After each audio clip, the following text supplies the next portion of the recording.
Hi வணக்கம். எப்படி இருக்கீங்க?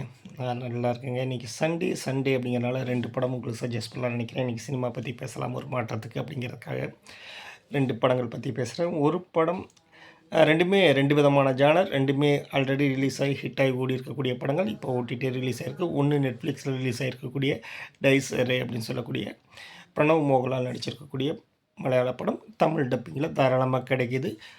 ஹாரர் ஜானர் பார்க்க ரொம்ப ஆசைப்படுறவங்க இந்த படத்தை அவசியமாக பாருங்கள். நான் ஹாரர் ஜானர்னு சொன்னது கண்டிப்பாக அரண்மனையோ அல்லது காஞ்சனாவோலாம் கிடையாது. சின்சியரான சீரியஸான ஹாரர் ட்ராமா தான் இது.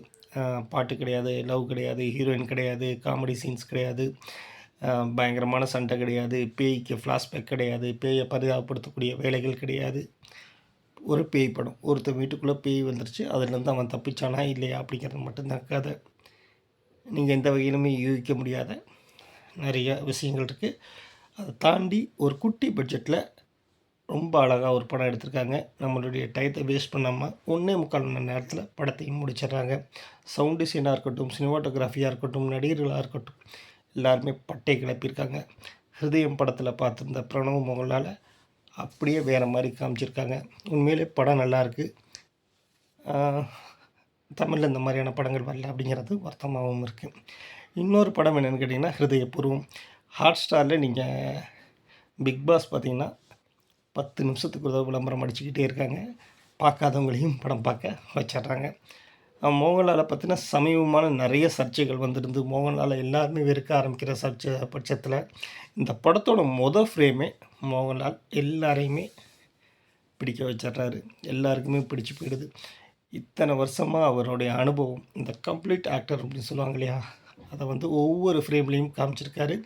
எந்த விதமான ஈகோவும் இல்லாமல்.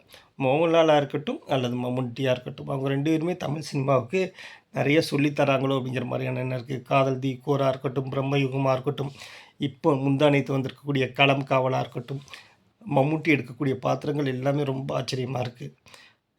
கிட்டத்தட்ட களம் காவலில் விநாயகன் ஹீரோ, மம்முட்டி வில்லன், பக்கா வில்லனாக பண்ணியிருக்காரு. நிறைய வித்தியாசமான படங்கள், வித்தியாசமான களங்களில் மலையாள படங்கள் வந்துக்கிட்டே இருக்குது. நாம் குண்டு சட்டியில் குதிரை ஓட்டிக்கிட்டே தான் இருக்கும். ஹிருதயபூர்வம் பொறுத்த வரைக்கும் ஹீரோ மோகன்லால். அவருக்கு ஃபஸ்ட்டு சீனே அவருக்கு காமிச்சிட்றாங்க. ஹார்ட் ஃபெயிலியர், அவருக்கு ஃபேமிலின்னு பெருசாக எதுவும் கிடையாது. அக்காவும் மாமாவும் மட்டும்தான், சுயநலமான மாமா. ஒரு சின்னதாக ஒரு ஹோட்டல் வச்சுருக்காரு. ஸ்பாய்லர் தான். படம் கிட்டத்தட்ட ரிலீஸ் ஆகி நல்லா ஓடிடுச்சு. ஸோ அதனால் சொல்கிறதுனால தப்பு எதுவுமே கிடையாது. சின்ன ஹோட்டல் வச்சு அதை சிசிடிவி கேமரா மூலமாகவே எல்லாத்தையுமே சரி பண்ணிகிட்டு இருக்கிறதா அவர் ஜாலியான ஒரு வாழ்க்கை வாழ்ந்துட்டுருக்காரு. ஹார்ட் அது பிரேக் ஆனதுனால அவருக்கு இன்னொரு ஹார்ட் வைக்கிறாங்க. ஒரு கர்னலோட ஹார்ட்டை தான் வைக்கிறாங்க, புனேயில் இருக்கக்கூடியவங்க. ஸோ அந்த இறந்து போன அந்த ஹார்ட் வைக்கிறாங்க இல்லையா, அவங்க பொண்ணு மோகன்லாலை மீட் பண்ணுறாங்க. தன்னோட கல்யாணத்துக்கு வர சொல்கிறாங்க. முதல்ல மறுத்தாலும் கல்யாணத்துக்கு போகிறாரு. போகிற இடத்துல பிரச்சனையாகி கல்யாணம் நின்றுது. அதுக்கப்புறம் என்ன ஆகுது அப்படிங்கிறது தான் கதை. அந்த பொண்ணு தன்னோட அப்பாவுடைய ஹார்ட்டை வச்சுருக்கனால அவரை அப்பாவாக, மோகன்லால் அப்பாவாக நினைக்கிது. க்ளோஸாக பழகிறாங்க. அது இவருக்கு காதலாக தோண ஆரம்பிக்குது. அதே சமயத்தில் பொண்ணோட அம்மாவுக்கும் மோகன்லால் மேலே சின்னதாக இன்ட்ரெஸ்ட் வருது.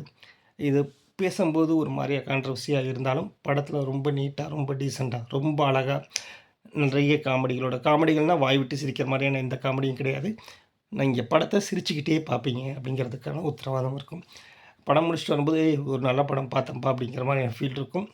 எந்த வகையிலையும் பயங்கரமான அடிதடி, ரத்தம், வன்முறை எதுவுமே இல்லாமல் ரொம்ப அழகாக இருக்கும்.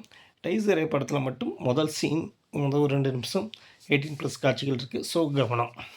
வேறு ஒன்றுமே இல்லை. நீங்கள் இந்த 2 படங்கள் பார்த்துட்டு அதில் உங்களுக்கு எது பிடிச்சிருக்கு, என்னுடைய டேஸ்ட்டோட உங்களுடைய டேஸ்ட் ஒத்து போகுதா அப்படிங்கிறத பற்றி சொல்லுங்கள். நன்றி.